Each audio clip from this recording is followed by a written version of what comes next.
کہ جو سکرات کا وقت ہے، جو موت کی سختیاں ہیں، کیا ہم اسے یاد رکھتے ہیں؟ یہ ایک ایسی حقیقت ہے کہ جسے ہم بھول جاتے ہیں. زندگی میں ایسے زندگی گزار رہے ہوتے ہیں کہ جیسے مرنا ہی نہیں ہے. تو آج اسی حقیقت پر کچھ مدنی پھول پیش کروں گا. اللہ کرے کہ فکر آخرت اور آخری جو سفر ہے اس کی تیاری کا ہمارا ذہن بن جائے. حجت الاسلام امام محمد بن محمد غزالی علیہ رحمت اللہ الوالی لکھتے ہیں، بنی اسرائیل میں ایک بڑا مغرور شخص تھا. ایک بند کمرے میں تھا. بڑے لوگ ہوتے ہیں نا، ان کے کمروں میں ہر کسی کو آنے کی اجازت نہیں ہوتی. گارڈز، آگے سیکرٹری، اجازت کے بغیر کوئی نہیں آ سکتا. اور ان کو اس بات پر بعض اوقات بڑا غرور بھی ہوتا ہے، فخر ہوتا ہے کہ میری ٹیریٹری میں کوئی پیر نہیں رکھ سکتا. اچانک کمرے میں ایک شخص داخل ہوا. اس مغرور شخص نے زور سے چلا کر کہا، کون ہو؟ کیسے آ گئے میرے کمرے میں بغیر اجازت؟ تمہیں پتہ نہیں میں کون ہوں؟ میں اس واقعے کا خلاصہ عرض کر رہا ہوں. تمہیں اجازت کس نے دی میرے کمرے میں آنے کی؟ تو کہتا ہے کہ مجھے اس گھر کے مالک نے اجازت دی ہے اور میں وہ ہوں جسے کوئی روک نہیں سکتا. مجھے بادشاہوں سے بھی اجازت لینے کی ضرورت پڑتی نہیں. مجھے کسی کا دبدبہ ڈرا نہیں سکتا اور نہ ہی مجھ سے کوئی بچ سکتا ہے. اور جب یہ باتیں سنی نا، اس مغرور شخص نے، جس کا سٹائل ہی الگ ہوتا تھا، جو بڑے چلا چلا کر بڑے غصے میں لوگوں سے باتیں کرتا تھا، اب اس کا جو غصہ ہے وہ نیچے آ گیا. اب ہے کون یہ تو بتائیں، کہیں آپ ملک الموت تو نہیں؟ اللہ اکبر. اب حضرت ملک الموت نے کہا، ہاں میں ملک الموت ہوں. مجھے کوئی دروازہ نہیں روک سکتا، مجھے کوئی گارڈ، مجھے کوئی کر و فر کہیں بھی جانے سے نہیں روک سکتا. اب وہ کہتا ہے کہ حضور تھوڑی سی مہلت مل سکتی ہے. اگر آپ میری روح قبض کرنے آئے ہیں تو کچھ دن، کچھ گھنٹے تو دیجئے نا. مجھے تو پتہ ہی نہیں ہے، مجھے کچھ توبہ کرنی ہے، کچھ نیکیاں کرنی ہیں، کچھ نیک اعمال کرنے ہیں. اب ملک الموت نے فرمایا کہ تمہاری سانسیں پوری ہو چکی ہیں، اب تمہارا وقت اینڈ ہو چکا ہے. تو کہا اچھا پھر یہ تو بتائیں، اگر میری روح قبض کریں گے تو مجھے لے کر کہاں جائیں گے؟ تو ملک الموت نے فرمایا، اس مقام پر جہاں تو نے اپنے اعمال بھیجے ہوئے ہیں، جس طرح کے اعمال کیے ادھر لے کے جاؤں گا. کہ حضور میں نے تو نیکیاں نہیں کی، کوئی اچھا گھر بھی تیار نہیں کیا ہے. ملک الموت نے فرمایا کہ پھر تمہیں بھڑکتی آگ کی طرف لے کر جائیں گے، جو تیرا گوشت پوشت نوچ لے گی.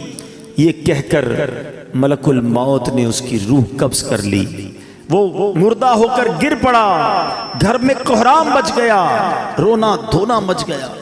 اس واقعے کے جو راوی ہیں حضرت یزید رکاشی رحمت اللہ تعالی فرماتے ہیں، اگر ان سوگواروں کو اس کے برے انجام کا پتہ چل جاتا تو اس سے زیادہ رونا دھونا مچاتے. اب میرے پیارے اسلام میں سوچئے، یہ ہمارے ساتھ بھی تو ہونا ہے نا. کبھی دفتر میں بیٹھے ہوں گے، کبھی گھر میں لیٹے ہوں گے، پتہ نہیں کبھی کہاں ہوں گے، اور اچانک ملک الموت آ جائیں گے اور ہماری روح قبض کر لی جائے گی. کوئی چانس نہیں ملے گا. جس کو مرنا ہو کیا وہ ایسے جیتا ہے جیسے ہم جی رہے ہیں؟ وہ شاعر لکھتے ہیں نا، جب اس بزم سے اٹھ گئے دوست اکثر اور اٹھتے چلے جا رہے ہیں برابر. ذرا غور تو کیجئے نا، آپ کے رشتہ داروں میں سے کتنے لوگ چلے گئے، آپ کے پڑوسیوں میں سے کتنے لوگ چلے گئے، ارے آپ کی عمر کے دوستوں میں سے کتنے لوگ چلے گئے. بلکہ میں تو ان لوگوں کو بھی جانتا ہوں کہ جن کی عمر مجھ سے کم تھی، وہ بھی دنیا سے چلے گئے. دھڑا دھڑ لوگ جا رہے ہیں. جب اس مذہب سے اٹھ گئے دوست اکثر اور اٹھتے چلے جا رہے ہیں برابر. یہ ہر وقت پیش نظر جب ہے منظر، یہاں پر تیرا دل بہلتا ہے کیوں کر. جگہ جی لگانے کی دنیا نہیں ہے، یہ عبرت کی جا ہے تماشا نہیں. ہم کیوں نہیں سوچتے کہ ہمیں مرنا ہے؟ ہم کیوں نہیں سوچتے کہ ہمیں دنیا سے جانا ہے اور ادھر جانا ہے، اور ادھر کی ہم تیاری نہیں کرتے. حضرت عبداللہ ابن مسعود رضی اللہ عنہ فرماتے ہیں السعید من وعظ بغیرہ، یعنی سعادت مند وہ ہے جو دوسروں سے نصیحت حاصل کرے۔ ہمیں نصیحت حاصل کرنی چاہیے نا کہ یار فلاں کا انتقال ہو گیا، میری باری آنے والی ہے۔ کبھی جنازہ پڑھتے ہوئے، کبھی قبرستان میں مردے کو قبر میں اتارتے ہوئے، کبھی مسجد کا اعلان سنتے ہوئے کہ جناب فلاں کا رضا الہی سے انتقال ہو گیا، ہم کیوں نہیں سوچتے میرا نام بھی اسی اسپیکر سے اعلان ہوگا کہ ان کا بھی رضا الہی سے انتقال ہو گیا ہے۔ دوست، احباب، گھر والے کچھ دیر آنسو بہائیں گے، کچھ دیر یاد کریں گے، مگر پھر کہیں گے جلدی کرو، جنازے میں دیر نہیں کرنی چاہیے۔ پھر ہمارے گھر سے جنازہ اٹھے گا۔ وہ بھی نصیب والے ہوتے ہیں جن کا گھر سے جنازہ اٹھتا ہے۔ بعض اوقات تو ایسی جگہ موت آتی ہے کہ لوگوں کو کفن بھی نہیں ملتا، قبر بھی نہیں ملتی ہے۔ اللہ سے دعا کرتے ہیں کہ اللہ عافیت والی موت عطا فرما، کٹنے والی، پھٹنے والی، جلنے والی، ڈوبنے والی موت سے محفوظ فرما، عافیت والی ہو، کلمے والی ہو۔ اللہ کریم ہے نا، میرے رب سے تو مانگ سکتے ہیں نا۔ ہم اللہ سے مانگتے ہیں کہ مولا ہمیں زندگی بھی شان والی عطا فرما، موت بھی شان والی عطا فرما، ایمان والی عطا فرما، کلمے والی عطا فرما، عبرت والی موت نہ دینا مالک کہ مرنے کے بعد لوگ کہیں کہ دیکھو باتیں تو بڑی بڑی کرتا تھا، اس کی موت کیسی ہوئی ہے۔ اللہ ایسی موت سے ہم سب کو محفوظ فرمائے، برے خاتمے سے بچائے۔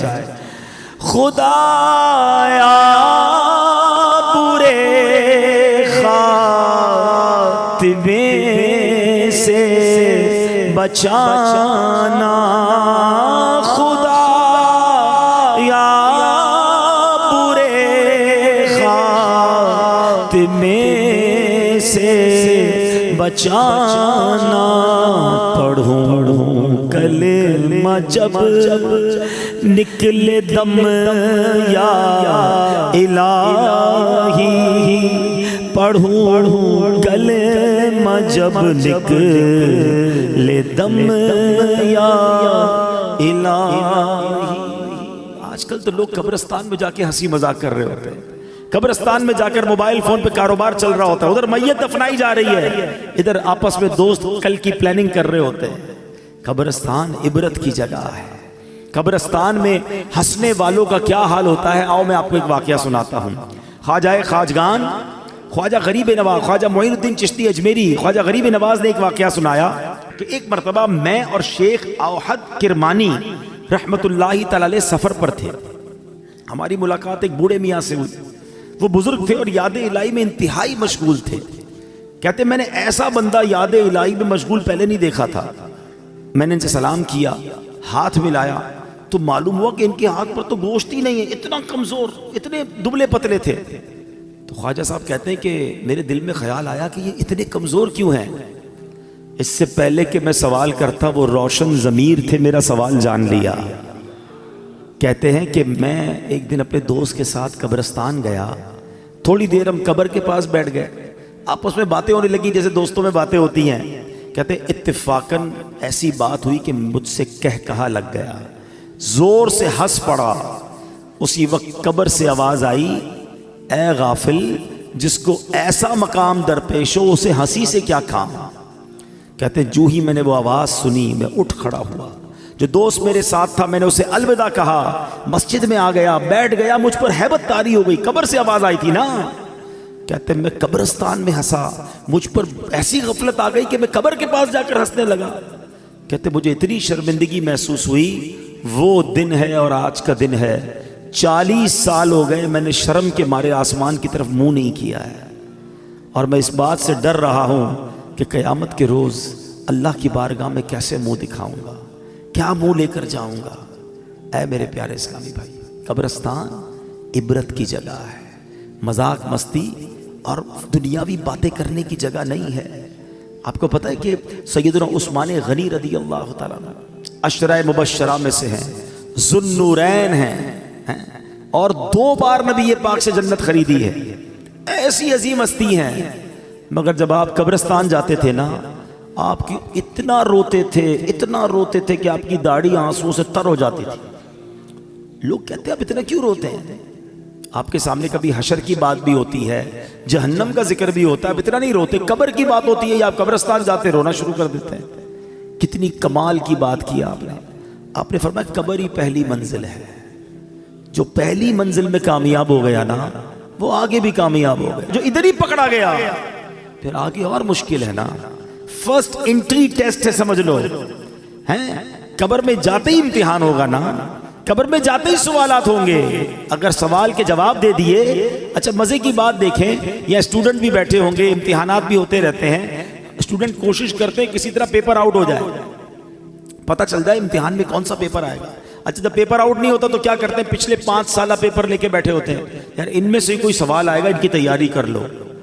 کمال دیکھو کہ یہ کیسا پیپر ہے کہ جس کے سوال پہلے سے ہی آؤٹ ہیں، سوال بھی آؤٹ ہے، جواب بھی بتا دیے گئے کہ 3 سوال ہونے ہیں۔ قبر میں جانے کے بعد ہر بندے سے سوال ہوگا، من ربک، تیرا رب کون ہے، ما دینک، تیرا دین کیا ہے، اور پھر ایک پیارا سا چہرہ دکھایا جائے گا اور پوچھا جائے گا، ما کنت تقول فی ھذا الرجل، کہ اس مبارک چہرے والی ہستی کے بارے میں دنیا میں کیا کہا کرتا تھا۔ اور تینوں سوالوں کا جواب ہمیں پتا ہے، من ربک، ربی اللہ، اللہ ہمارا رب ہے نا، ما دینک، دینی الاسلام، دین میرا اسلام ہے۔ اور ہمیں پتہ ہے کس کا چہرہ دکھایا جائے گا، کیا کہیں گے، ہوا رسول اللہ صلی اللہ تعالی علیہ وسلم، یہ تو میرے آقا جناب رسول اللہ صلی اللہ تعالی علیہ وسلم ہے۔ مگر یہ اتنا سمپل نہیں ہے، ہاں سوال بھی پتہ ہے، جواب بھی پتہ ہے۔ اب میں آپ کو آؤ ایک کمپیریزن سمجھاتا ہوں، میرے بچوں جو خاص طور پہ اسٹوڈنٹس ہیں، بلکہ جتنے بھی لوگ ہیں، سب نے دنیا کے امتحان کبھی نہ کبھی دیے ہوں گے۔ What is the difference between worldly examination and examination of the grave؟ دنیا کے امتحان اور قبر کے امتحان کا میں فرق آپ کو سمجھاتا ہوں۔ دنیا کا امتحان جب بھی ہوگا ڈیٹ پہلے سے پتا ہوگا، ایسا ہی ہے نا، 2 مہینے باقی ہیں، 3 مہینے باقی ہیں، فلاں تاریخ کو میتھس کا پیپر ہوگا، پھر اردو کا ہوگا، پھر سائنس کا ہوگا، جو بھی پیپر ہے، پیپر کے ٹاپکس بھی پتہ ہیں، ڈیٹس بھی پتہ ہیں، ٹھیک ہے۔ جیسے جیسے امتحان قریب آئے گا ہم تیاری بڑھاتے جاتے ہیں، کل صبح پیپر ہے، رات نیند نہیں آتی، ایسا ہی ہے۔ سیکنڈ، دنیا کا پیپر جب بھی دے دے، آپ پیپر دیتے ہیں، رزلٹ کچھ دنوں بعد یا کچھ مہینوں بعد آتا ہے، ٹھیک ہے۔ تیسری بات، پیپر میں فیل ہو گئے، ایک چانس ملتا ہے، کیا کہتے ہیں اس کو، سپلیمنٹری پیپر یا ضمنی امتحان، کہ چلو یار فیل ہو گئے دوبارہ دے دو۔ اچھا اس میں بھی فیل ہو گئے، پھر کیا ہوگا، میکسیمم کیا ہو جائے گا، 1 سال اور پڑھنا پڑے گا نا۔ 8ویں کا امتحان دیا، پاس نہیں ہوئے، چلو بھائی 8ویں دوبارہ پڑھ لو، 9ویں دوبارہ پڑھ لو۔ یہ 4 باتیں یاد رکھیے گا، ڈیٹ پہلے سے پتا ہے، ٹھیک ہے، تاکہ تیاری کر لیں۔ سیکنڈ، امتحان کے بعد رزلٹ کافی دنوں بعد آتا ہے، اور ایک آدھا پیپر، ایک آدھا سوال رہ گیا تو سپلیمنٹری کا موقع ہے۔ چوتھا، اگر فیل ہی ہو گئے تو پھر کیا ہوگا، آپ کو 1 سال پڑھنا پڑے گا۔ ایک 5واں بھی مسئلہ ہے جو آج کل زیادہ ہے، کہ دنیا کے امتحان میں تھوڑے پیسے دے کر، تھوڑی رشوت دے کر، معاذ اللہ، یہ چیٹنگ کر کے بھی لوگ پاس ہو جاتے ہیں، ایسا ہی ہے۔ یہ 5 باتیں یاد رکھنا۔ اب مجھے سچ بتاؤ، اس امتحان کی ٹینشن کتنی ہوتی ہے؟ جس کو دیکھو، ہر بچہ امتحان کے دنوں میں، ہم بھی جاتے ہیں نا بیان کرنے، مسجد کے امام صاحب کے پاس بھی پرچی آ رہی ہوتی، بچوں کے امتحان ہو رہے، دعا کر دے، ہر بچہ مل رہا ہوتا ہے، نوجوان مل رہا ہوتا ہے، حضرت پیپر دیے دعا کر دے، ٹینشن، ایسا ہی ہے نا۔ اب بتاؤ تمہیں اس امتحان کی اتنی ٹینشن ہے۔ اچھا جتنے لوگ بیٹھے نا، سارے پیپر دیتے بھی نہیں، کوئی کہے بھائی مجھے ٹینشن ہی نہیں لینی، میں نے پڑھنا ہی نہیں ہے، میں نے کوئی امتحان ہی نہیں دینا، تو آپ امتحان سے بچ جاؤ گے۔ میں جس امتحان کی بات کر رہا ہوں اس سے بچ کوئی نہیں سکے گا۔ اسکول گیا یا نہیں گیا، کالج گیا یا نہیں گیا، مدرسے گیا یا نہیں گیا، اسے یہ امتحان دینا ہی پڑے گا، کمپلسری ہے۔ دوسری بات، ڈیٹ تو پتہ ہی نہیں ہے، ہو سکتا ہے 10 سال بعد ہونا ہو، اور ہو سکتا ہے آج رات ہی ہونا ہو۔ یہ بھی تو ہو سکتا ہے نا کہ میں اور آپ میں سے کوئی ایسا بھی یہاں بیٹھا ہو جس نے گھر نہیں جانا اٹھ کر، ہو سکتا ہے یہی موت آ جائے اور آج رات اس کی قبر میں گزرے اور آج رات ہی امتحان دینا پڑے۔ مجھے سچ بتاؤ، جس امتحان کی ڈیٹ تمہیں 4 مہینے پہلے ملتی ہے، تم ٹیوشن لیتے ہو، تم جناب گیسٹ پیپر لیتے ہو، اس کی تیاری میں لگ جاتے ہو۔ میں جس امتحان کی بات کر رہا ہوں اس کو تو پتہ ہی نہیں کب ہو جائے۔ تو عقل مند کون ہے، تیاری کر کے رکھے ہیں، ہمیشہ پریپیئر رہے کہ جب امتحانوں میں جواب دے دوں گا۔ اب آؤ دوسری بات، دنیا کے امتحان میں پیپر دینے کے کئی دنوں بعد رزلٹ آتا ہے، قبر کے امتحان میں فوری رزلٹ آئے گا. ادھر صحیح جواب دیے، ادھر جنت کی کھڑکی کھول دی جائے گی. پتہ ہے فرشتے کیا کہیں گے مرنے والے کو جو صحیح جواب دے گا نا؟ نم کا نومت العروس، سو جا کہ جیسے دلہن سوتی ہے. اسے قبر ایسے دبائے گی، قبر ہر کسی کو دبائے گی، یاد رکھیے گا. کسی کو تو ایسے دبائے گی جس سے رب ناراض ہوا، پسلیاں ایک دوسرے میں پیوست ہو جائیں گی، ٹوٹ جائیں گی پسلیاں. مگر کسی کو ایسے دبائے گی جیسے ماں دباتی ہے اپنے بچے کو، پیار سے. اور جس نے غلط جواب دیا، جو جواب نہ دے سکا، انتظار نہیں ہوگا، اسی وقت قبر میں جہنم کی کھڑکی کھلے گی، آگ برسا دی جائے گی اور قبر اسے تہس نہس کر دے گی. تیسری بات، کوئی سپلیمنٹری نہیں ہے. ارے فرشتوں سنو سنو، غلطی ہو گئی، ایک جواب غلط ہو گیا، رکو رکو دوبارہ جواب دینا ہے. نہیں، اونلی ون چانس. ٹھیک ہے. اچھا ادھر کانسیکوینسز کیا تھے؟ ادھر نقصان کیا تھا کہ ایک بار فیل بھی ہو گیا تو کیا مسئلہ، 1 سال پڑھنا ہے نا. ادھر فیل ہو گئے تو اب قیامت تک مار پڑھنی ہے. اب تو رب ناراض ہو گیا نا، اب تو سانپ ہیں، بچھو ہیں. کیوں نہ روئیں عثمان غنی رضی اللہ تعالیٰ عنہ، خدا کی قسم اس سے مشکل امتحان کوئی اور نہیں ہے. مگر عقل تو دیکھو ہماری کہ دنیا کے امتحان، دنیا کے انٹرویو، دنیا کی آڈٹ رپورٹ، دنیا کا ٹیکس رپورٹ، ارے کوئی ہم سے رپورٹ مانگے گھبراہٹ شروع ہو جاتی ہے. ایک رپورٹ قبر میں جا کر دینی ہے، ایک ٹیسٹ دینا ہے، کیسے جواب دو گے؟ اب آتا ہوں ایک اور بات کی طرف. آپ کہیں آپ نے تو جواب یاد کرا دیے، اب تو ہم دے دیں گے. نہیں، یہ ایسا نہیں ہے کہ جس کو جواب یاد ہے وہ جواب دے دے گا، پھر تو سب کو ہی یاد ہے نا. اس دن جس سے رب راضی ہوگا، جو ایمان سلامت لے کر قبر میں جائے گا، وہ تو انشاءاللہ جواب دے دے گا. اور عاشق رسول تو سبحان اللہ، عاشق رسول تو موت کا انتظار کرتا ہے. اس کو پتا ہے کہ آقا کا قبر میں دیدار ہونا ہے. اعلیٰ حضرت فرماتے نا، جان دے دو وعدہ دیدار پر. ارے جان دو گے تو دیدار ہوگا نا. جان دے دو وعدہ دیدار پر، نقد اپنا دام ہو ہی جائے گا. ہاں، عاشق رسول کو گھبراہٹ نہیں ہوتی. گھبراہٹ اسے ہو جس کی قبر میں کیڑے پڑنے ہیں. نمازیں پڑھی ہیں، سنتوں پر عمل کیا ہے، درود پاک پڑھا ہے، حرام روزی سے بچا ہے، حرام دیکھنے سے بچتا ہے، قرآن پاک کی تلاوت کرتا ہے، اللہ کی رضا والے کام کرتا ہے، ماں باپ کا ادب کرتا ہے. انشاءاللہ اس کی قبر تو نور نلا نور ہونی ہے. اس کو تو دنیا سے زیادہ راحت قبر میں ملے گی. جنت کی کھڑکی کھل جائے گی، جنت کی نعمتیں نصیب ہو جائیں گی. عاشق رسول کی تو کہتے ہیں نا، اس کی ترجمانی شاعر کرتے ہیں کہ وہ تو جب آقا قبر میں آئیں گے نا، تو جب پوچھیں گے فرشتے کہ یہ کون ہے، تو کیا کہیں گے؟ میرا دین و ایمان فرشتے جو پوچھیں تمہاری جانب، اشارہ کروں میں تمہاری جانب، اشارہ کروں. ہم تو آقا کا انتظار، جو عاشق رسول ہے نا، وہ تو فرشتوں سے کہے گا، فرشتوں سے کہے گا ایسی جلدی بھی نہ کرو، میں تو آقا کے دیدار تو کرنے دو. ایسی جلدی بھی کیا، آج کی رات ہے، قبر میں سرکار تشریف لائیں تو میں قدموں میں گروں، گر فرشتے بھی اٹھائیں تو میں ان سے یوں کہوں کہ اب تو پائے ناز سے میں اے فرشتوں کی اٹھوں، مر کے پہنچا ہوں یہاں اس دل ربا کے واسطے. عاشق رسول کے وارے نعرے ہوں گے، مگر صرف نعرے لگانے والا نہیں ہے، صرف نیازی نہیں نمازی بھی ہو، صرف نعرے لگانے والا نہیں سنتوں پر عمل کرنے والا بھی ہو، حرام چیزوں سے بچنے والا ہو.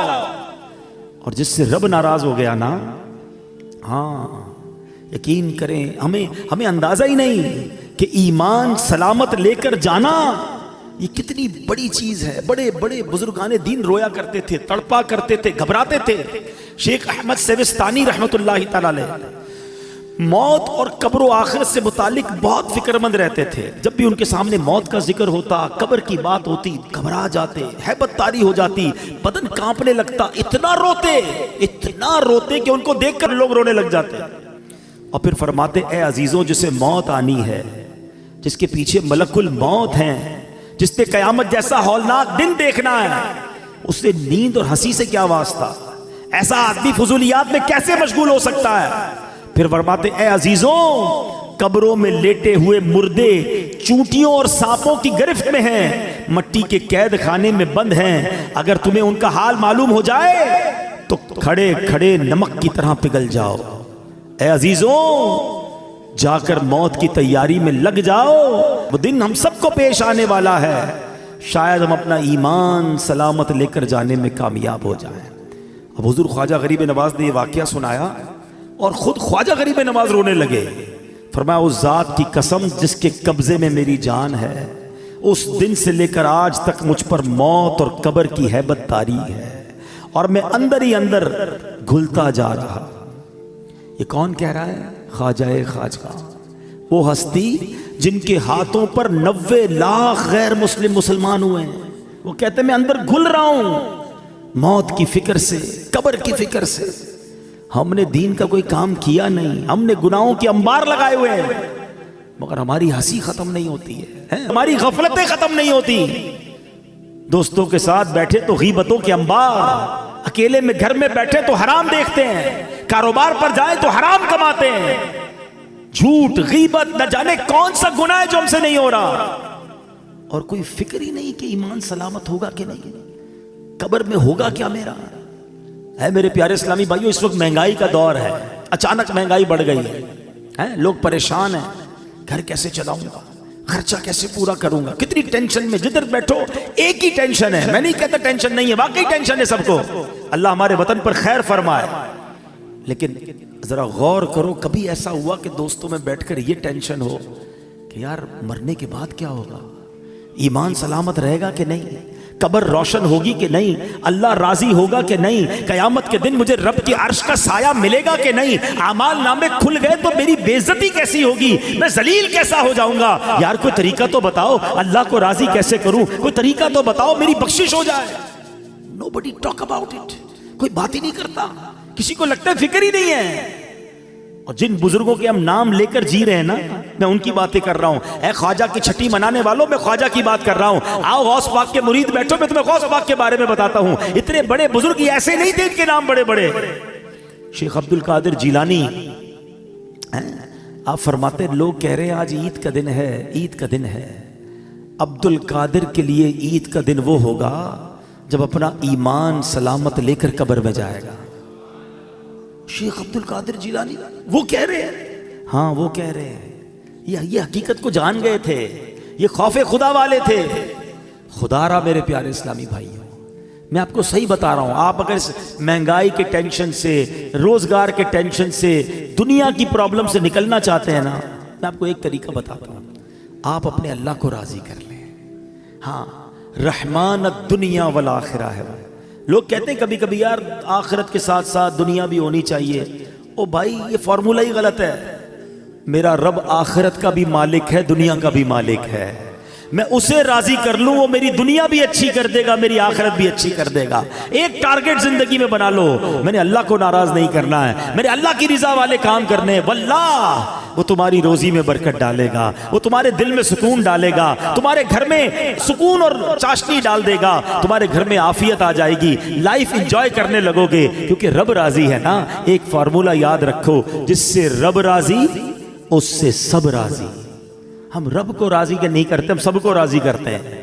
ہمیں رب کو راضی کرنا ہے، اس کی نافرمانی والے کام نہیں کرنے۔ اللہ کے حبیب علیہ الصلوۃ والسلام سنو کیا فرماتے ہیں۔ اچھا آپ میں تھوڑی سی مسکنسیپشنز بھی دور کر دوں۔ بعض اوقات جب ہم اس طرح کی باتیں کرتے ہیں، موت کے موضوع پر بات کرتے ہیں، تو لوگ کہتے ہیں یار اتنی مرنے پہ کیا بات کرنا، موت پر اتنی بات کیوں کرتے ہیں۔ آؤ میں آج آپ کو قرآن و حدیث کے ذریعے سمجھاتا ہوں ہمارا رب اور اللہ کے حبیب علیہ الصلوۃ والسلام ہمیں موت کو یاد کرنے کا کیسا درس دے رہے ہیں۔ یہ کوئی چال چلی گئی ہے ہمارے ساتھ، یہ کوئی شیطان نے گیم کھیلا ہے ہمارے ساتھ کہ ہمارے پاس سارے ٹاپکس ہیں، ہم ہر موضوع پر بات کرتے ہیں، ہم موت پر بات نہیں کرتے ہیں، حالانکہ اسے یاد کرنے کی ترغیبات قرآن و حدیث میں موجود ہیں۔ اللہ کے حبیب علیہ الصلوۃ والسلام فرماتے ہیں اے طارق مرنے سے پہلے موت کی تیاری کر لو۔ آقا نصیحت فرماتے تھے موت کی تیاری کرنی ہے نا، تو کیا تیاری کرنی ہے؟ قبر کے لیے فرنیچر بنانا ہے، ایئر کنڈیشن لگوانا ہے قبر میں، پنکھا ونکھا لگانا ہے، یا ریشمی کوئی سلک کا مہنگا والا کفن سلوانا ہے؟ کیا لے کر جائیں گے قبر میں؟